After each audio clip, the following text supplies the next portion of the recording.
All right, good morning, everyone. I hope you are warm whenever you are. We are diving in today, discussing some cold. So, I've been doing some personal reading, exploration, primarily for this channel, fasting and cancer. There's a fascinating connection, the ability of fasting to get deep into the metabolism of our body, disadvantage of cancer, give us every advantage to help block it from forming in the first place, help us to fight it. And so here I ran into an intersection a while back. I was reading at how cold therapy can do something similar. And so I was kind of saving it for the coldest day, -18 here in Madison. So yes, we'll all stay warm and think of this interesting topic of the cold. The thing that is so interesting to me, both with a fasting-based process and a cold-based process, both of these mechanisms can help us along a weight loss path. They can help us keep our hormonal states, insulin in a good place, blood sugar. So as we're leaning into this cancer pathway, just have in mind, okay, this flowing into our weight loss space. Also, trying to develop here every good practice that can help the body to become more resilient so that we can experience the greatest amount of health that we can, support the body in every way that we can. So disclaimer, I'm no oncologist, I'm an internist, weight loss consultant, diabetes consultant. Here's my disclaimers. I put it on every video, okay? I'm just a guy on the internet providing educational services. I'm not your doctor unless I actually am, okay? Have you signed my form, So, any health concerns, okay? I'm not telling anybody to go jump in a snowbank or anything, okay? Talk with your medical team about your medical situations, okay? I guess also, disclosure, I'm not selling too much, just one program you can see in the description, my method for approaching type 2 diabetes. So check that out if you're in that scenario, consulting on simplefasting.com. But I'm not selling snow machines or, anything like that, all right? So it was a year ago. I did the same thing a year ago. Super cold day in Madison last year. I did this session, chill out, and we dove into cold physiology in the body and how this is a whole nother fat burning mechanism that we have white fat and brown fat in the body. White fat is what most of the fat is, and then brown fat, special type of fat, has these special uncoupling proteins, turns the cells, the mitochondria in the cells, into like little heaters. And instead of directly burning the energy to power a muscle, it's just releasing all the energy as heat to keep our body warm. So check that out from last year. If you didn't see that, that's kind of like a background to this. And so just as we're flowing into this space, realize the same physiology that we're going to get to in this interesting cancer pathway is the same sort of thing going on, can help us unlock another avenue in the body for weight loss. But I'm going to be diving in today, tell you about this fascinating paper. This was published in Nature. Brown fat-mediated tumor suppression by cold-altered global metabolism. So, what even a fascinating title, who saw that coming? So interesting. So, we are in a space trying to optimize our metabolism, right? And so we think, okay, altering metabolism, how do you do it? We're trying to do that with a fasting space, shift us out of constant consumption mode, help us to release energy that is within it. That's a big metabolic switch. We've talked about that in the body. Turns out flipping this metabolic switch has profound implications for just so many things in the body.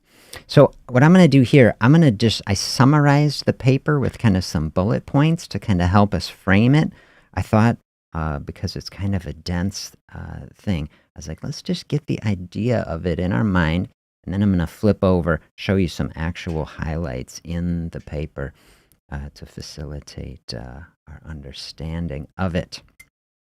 So the core discovery here is that there is at least a mechanism, a process in which cold therapy can attack tumors, can attack cancer cells. This was an observational study. It was done primarily in mice, although some people will see they took it to. Study found that exposure to cold temperatures significantly slows the growth of various types of solid tumors, including colorectal, breast, and pancreatic cancers in mice. They have mouse cancer models, right? And they have ones that are like with actual mouse cancers, and then they have specific mice that are immunodeficient that they grow human cancers in, and it's just wild. And that's what they did here. And so the mechanism of what they're looking at in this study, metabolic competition, the cold temperatures, it's not just like freezing, it's not like putting the cancer in the fridge. It's not just like you put an ice cube on a tumor and it stops. The mechanism is the formation and the activation of this brown adipose tissue. You'll see him summarize it, BAT, brown fat. It's like a big sugar sponge. Okay, the brown fat is releasing its own energy. It's also scavenging for any sugar that is around. If the sugar is there, sugar is high, it'll burn that stuff up. And we'll see the cancer is trying to suck up all the sugar. So it's creating this competition. Who is going to win, the brown fat or the cancer? Turns out in these observational studies, groundbreaking, the brown fat wins. It's the competition. Starving the tumor of the sugar it needs. This is a sort of thing we want. Think of like the cancer. It's just sucking up all the energy. It's like we got to combat that.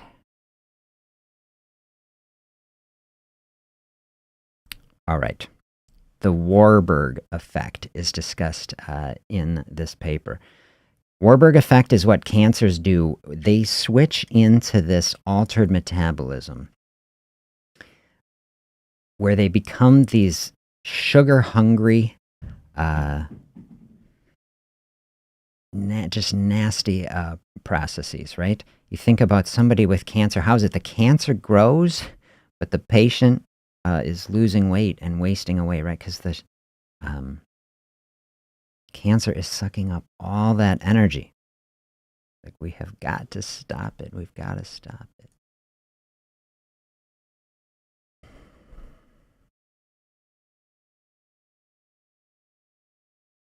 All right, the glucose sink. Mice normally kept at 86. They say apparently the regular temperature mice always like to be at 86. When they put the mice down at 39, they acclimated them to it through a process. They activated the brown fat, started sucking out all the sugar out of the system. Mice getting in, flipping that switch, relying on their fat metabolism. They deny it to the tumor.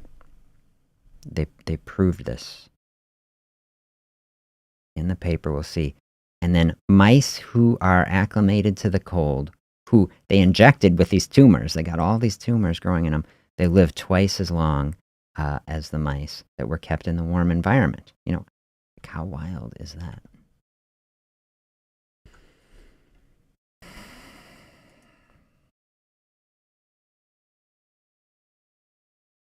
All right, so the human pilot study. They did a lot of the papers looking through all in mice where they proved this stuff out, and then they brought it over to people. 6 healthy individuals put in a mildly chilly room. So here's what'll be interesting to think of the protocol. Think, like, would you want to sign up for this study, you know? Mildly chilly room, 61 degrees. Nobody's locked in a freezer or something, okay? But 61 degrees, up to 6 hours a day for 2 weeks. Patients acclimated to it. We'll get into more details. And then they PET scanned them, okay? Put them in a PET scanner, showing the uptake of sugar. They showed the significant activation of their brown fat. So here was a protocol, or it wasn't cold plunges or something. Mildly chilly room. wearing light clothing. That's what they said. And then they had one patient with cancer, an individual with Hodgkin's lymphoma, exposed to a mildly cool temperature, 72, for 1 week. We'll get into the details of it. This person was on cycle 5 of 4-agent chemotherapy. You know, normally you think the person is in a hot room, they're bundled up. Okay, so 72, not even, it's certainly not cold, right? But brought them down kind of from our baseline temperature. Brown fat was activated and glucose uptake in the tumor significantly decreased through this protocol, depriving a real cancer, a real human cancer, just showing it. You know, it's an observation. There's one person that they showed it in.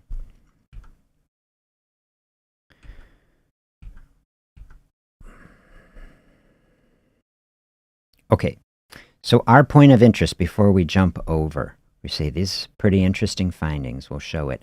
I just want to highlight again, okay? Fasting, you think what we're doing in a fasting space. We're trying to create this space. No energy is flowing into the system. You think what that means for cancer. I'm going to go there in a whole series. Cancer's got Warburg effect. It's sucking up sugar all the time. All of a sudden, we stop any energy flowing into the body.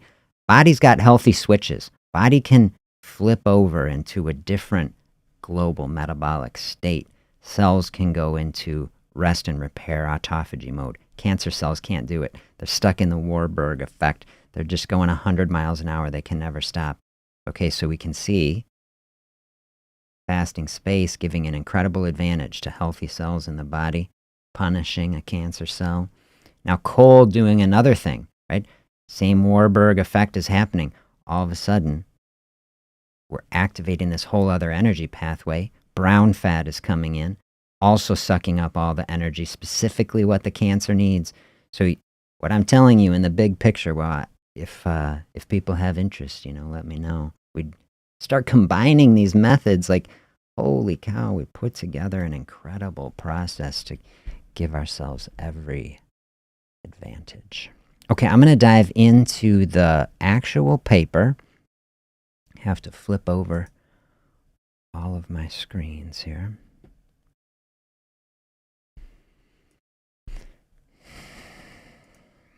Okay, so here we are in the paper, and I just highlighted some of this so you can see, and then we'll dive into it in as much detail if people have questions about it.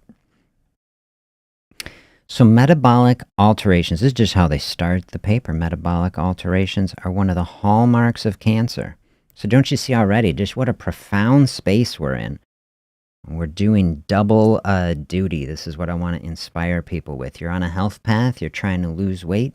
You're trying to burn down blood sugar and these things. Like, we're right into also this powerful cancer space.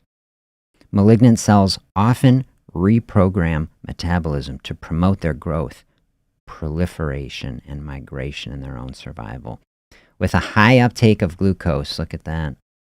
That's the Warburg effect. That's what I was walking through with you, which they say here, up to 100-fold accelerated rate of glucose-based glycolysis occurring in tumor cells relative to that in the mitochondria of healthy cells. So just want to show you, it's like we're weaving everything together through these sessions that we're doing. We've talked about, okay, fasting flowing into this space. Do you see how all of our food choices are flowing into this space? The cancer is just feeding off of sugar, and you think of the processed foods we're seeing. We're trying to cut that out. There's a whole nother avenue we can weave in. Deny the cancer that sugar it needs for this Warburg process. Okay, here it's defining BAT, that's the brown fat we said, is a specialized tissue for energy expenditure by generating heat, okay? Through non-shivering thermogenesis, we went through this.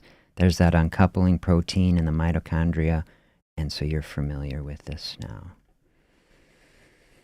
Just a few things. I'm not going to dive into all the data in detail. Ask any questions you want about it. I'm just going to pick some highlights out of it. Here we show that the brown fat activation induced by cold acclimatization markedly inhibited the growth of solid tumors, and that it's dependent on this uncoupling protein process. They went through all kinds of ways to prove it. The poor mice, they cut out all their brown fat, and they showed mouse with no brown fat had no effect of the cold effect. So just proving it's actually the brown fat is what is doing it.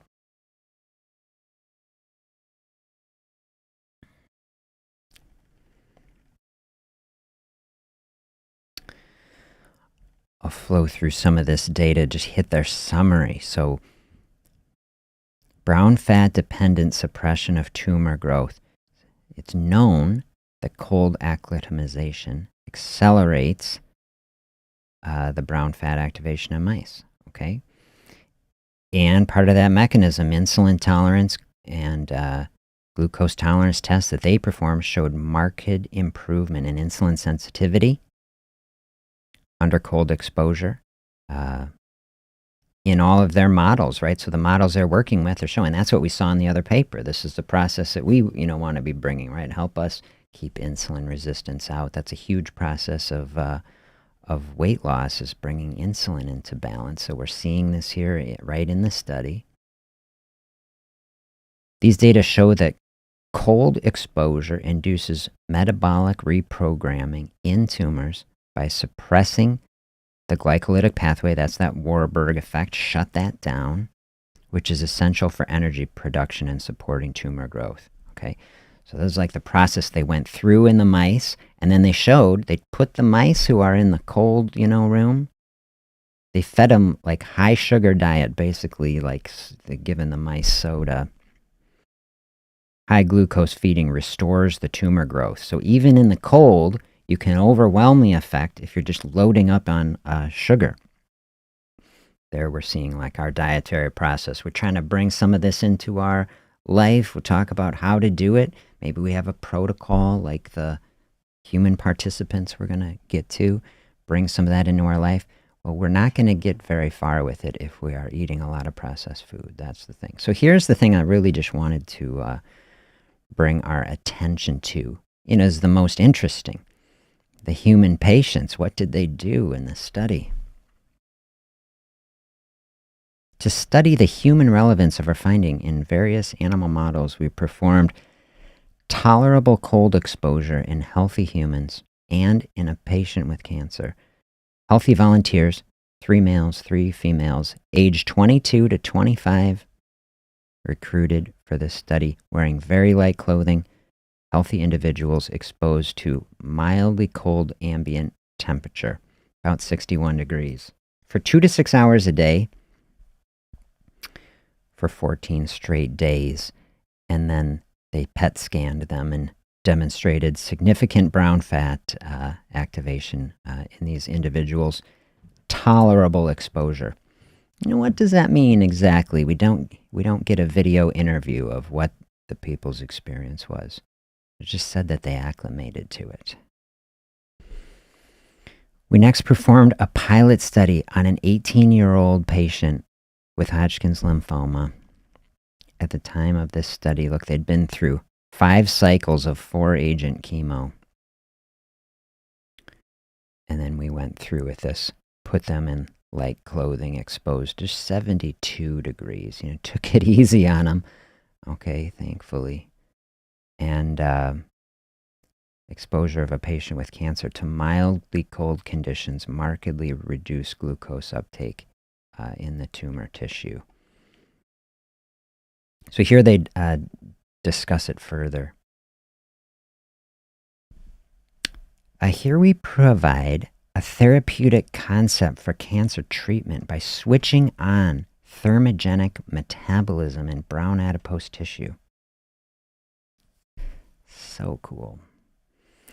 Notably, exposure of tumor-bearing mice to cold results in potent inhibitory effects on tumor growth, and the cold-induced anti-tumor activity is at least equivalently potent to most anti-cancer drugs, at least in mice. This therapeutic approach is simple, cost-effective, and feasible in almost all hospitals and even at home. It is most likely omnipresent for all cancer types, as adult humans have a sufficient amount of brown adipose tissue that effectively takes up blood glucose after cold exposure. We reasonably speculate that a similar anti-cancer activity should also be seen in human patients with cancer. And they showed it in one patient, so this is not some gigantic randomized controlled trial, which my understanding is that people are planning to do things like this. But it's pretty amazing observational science to just be able to go in and you see the physiology, they map it out in mice, they bring it into people, you see it happening in people, see at least in one tumor, they get it to shut down its glucose uptake. Amazing. We show that chronic cold exposure also potently suppress tumor formation in addition to inhibition of tumor growth. You say maybe this is the most exciting thing, for those of us who are fortunate enough not to have cancer. You're saying, like, could there be a pathway? This is speculative. They're showing that in mice, that mice, they inject the cancer into to create these mouse cancer models, that it can even prevent it from forming, even under these terrible conditions for it. Is there a pathway? This would be incredible things to study. Is there a pathway to bring this into people as a cancer preventative? And the fact that the same exact physiology is a process that helps us regulate our blood sugar and optimize our weight is, I think it's incredible. Personally, I think it's incredible. It's the type of thing that is so exciting to me. Like, I just love reading. Like, if we go back, this was my favorite thing to read. Approach is simple, like cost effective, can just do it at home even. To me, you could be reading about the fasting process, because it's completely simple. Doesn't mean it's easy. Nobody's saying that cold therapy is just an easy thing to do. But if, to open up a broader discussion about it, you think about the experience of being a human being on this planet, our ancestors, and what it's been like. No furnaces, got to get the fire going, it's just out in the elements. No, just stores, go buy the jacket anytime you want. It's just everything, we're going to be exposed to a wider range of temperatures, like very clearly. People can adapt to it too. We don't think about that in our society. We don't think of adapting to temperature. We just control it. We say we set it at the temperature we want, and we always have that. But it hasn't always been that way. And you think, okay, we have all of these pathways in the body that would be running from time to time. This is the sort of thing that I bring in with the fasting physiology. Every cell in the body understands fasting. We don't understand it, but then the body understands it. The body expects it to such a degree that it puts the autophagy process, all the cellular cleansing pathways, in that space. So just like that, here's another avenue, some cold exposure. Body expecting, as far as I can see, at least sometimes, like, oh, there's going to be some cold. We don't always have to be afraid of it. Some really good things can happen in there to tune up the metabolism and make it an environment that is very hard for a cancer to flourish. They say here, our findings provide an example of how alteration of global metabolism substantially affects tumor growth. The concept can be generalized in other global metabolic states, is what I'm talking about. This is what I'm talking about. Global metabolic states, totally ignored for so long, but so powerful. One of the key findings of our study is the restoration of tumor growth under cold exposure by high glucose feeding. Yeah, I totally agree. Just so profound as we're getting into these really deep spaces. It's so simple, but so deep, so profound. This is what I want to be sharing with people. It's also probable that high glucose feeding increases expression of levels of insulin and IGF. Yeah, clearly we know that it does, and those things have been shown to drive tumor growth. That's definitely, we want to bring that effect into our body, right? We want to help bring down the cancer-promoting processes. Taken together, we show that the activation of brown fat by exposure to physiologically tolerable low temperature provides an effective approach for cancer therapy. On the level of anti-cancer drugs, it's going to take big studies to prove that. That's like such a bold statement, but it's right here in Nature, magazine, and the things are journal. But there it is, there it is. And that is a fun thing to read, I say.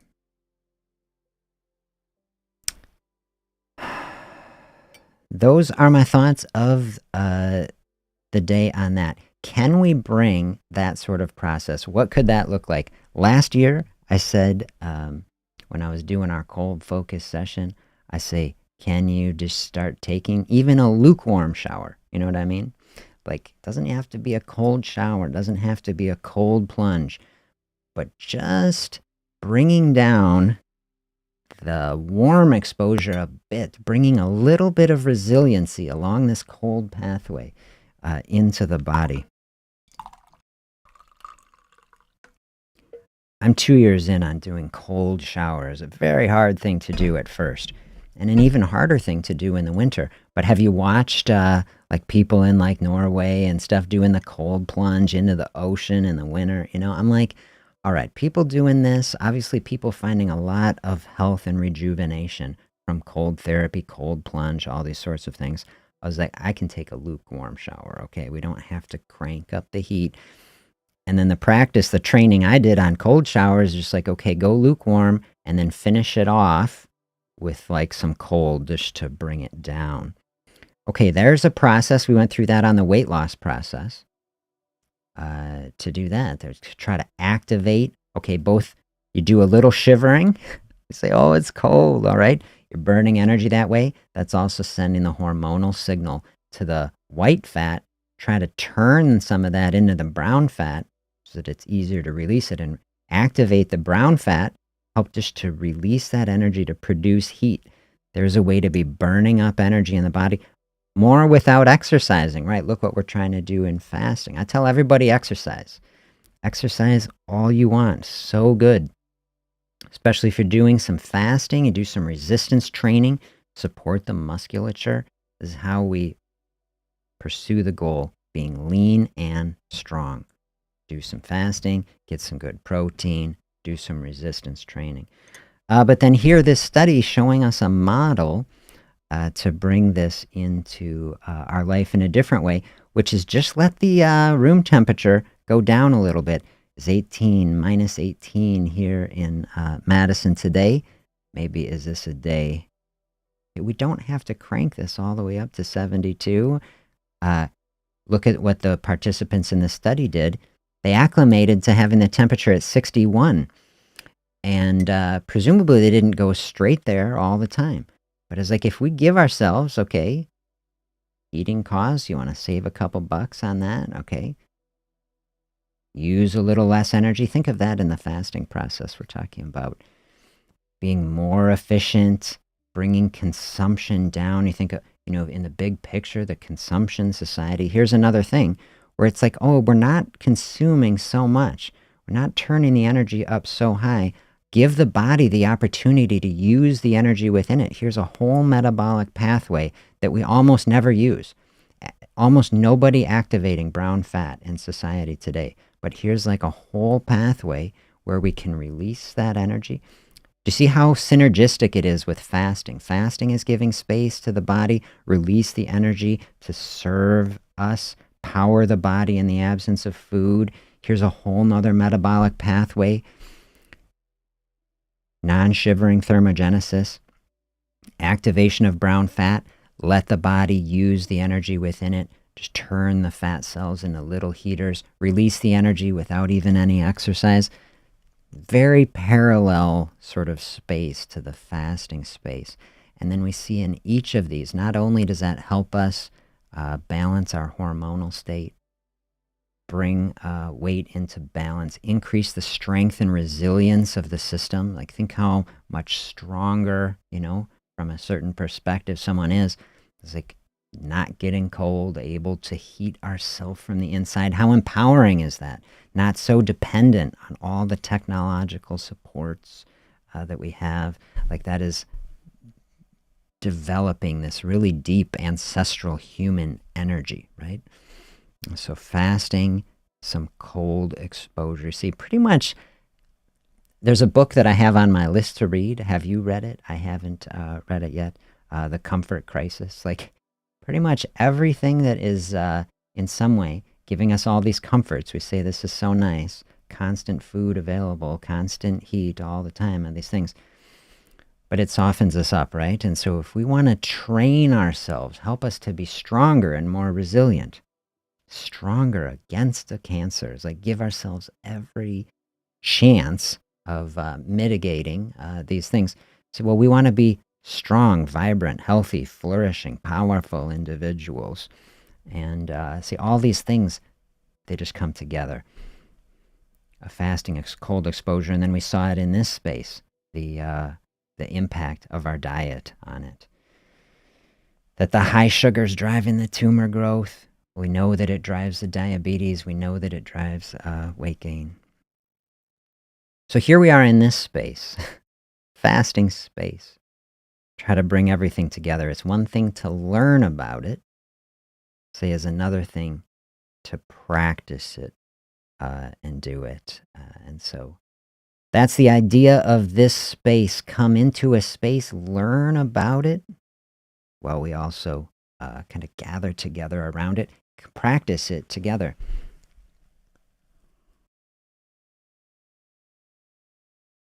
Can be as simple a process. Just grab a cup of coffee.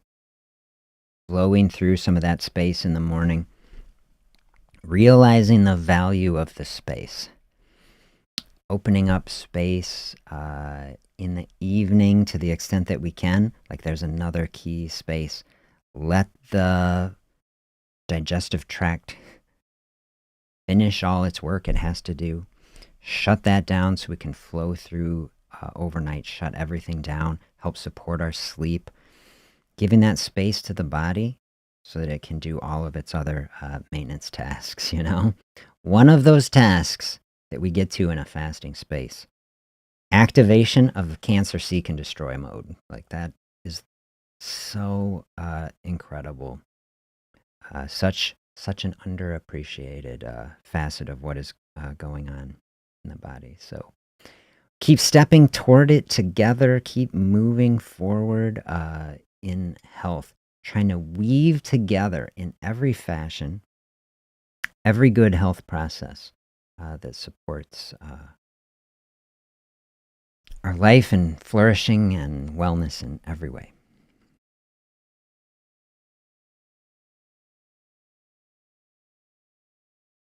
I'd love to hear your thoughts. What do you think of the paper? What do you think of the process that I outlined?